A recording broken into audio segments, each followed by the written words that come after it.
Welcome back. This is Lake Tahoe TV News. Local health officials are urging Tahoe area residents to make sure they and their kids are up to date on their measles vaccinations. Measles cases have been reported in Placer, Nevada, and Sacramento counties. The disease is highly contagious and is recognized by symptoms of fever, cough, runny nose, pink eye, and a red rash on the body.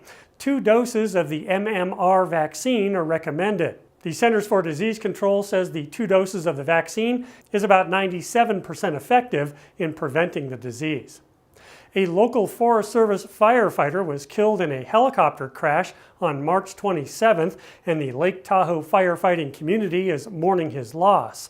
Daniel Laird died while the helicopter was taking part in a prescribed fire operation in Texas. Memorial services will be held this weekend in Orangevale.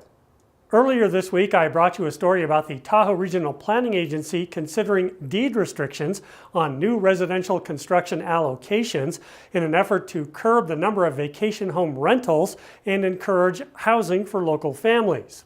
The Tahoe Sierra Board of Realtors, which represents real estate agents and brokers in the North and West Shores and in Truckee, came out against the proposed deed restrictions. I spoke with Board of Realtors President Sheldon Felich about it. He said the real estate community is, in general, against restrictions on property rights. He said the proposed deed restrictions would do little to increase the inventory available to local workers, but it might work as part of a broader, bigger housing plan.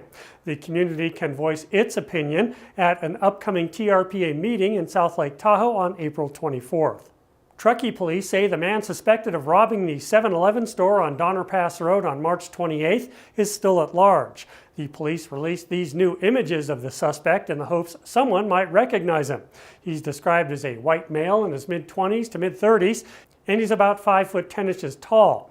If you have any information, you can call the Truckee police at this number. Well, Highway 50 has plenty of snow at the higher elevations, and Caltrans is still actively working to prevent avalanches. This controlled blast earlier this week covered the road in snow, but that area is now a little safer for travel.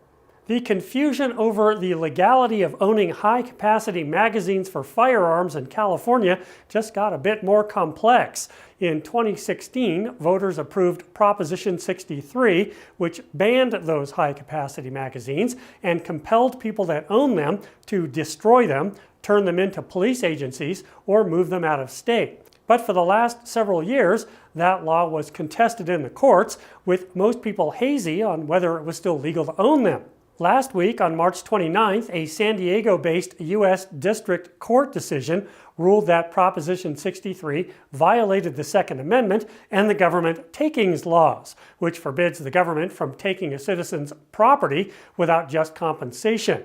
That judge, Roger Benitez, ordered California State Attorney General Xavier Becerra not to enforce the new high-capacity magazine laws.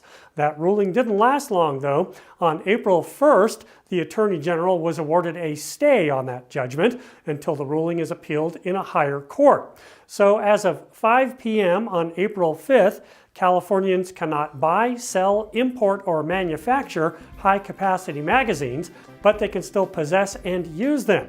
That makes for a confusing and complicated situation. From the Lake Tahoe TV News studio, I'm Robert T. Scott.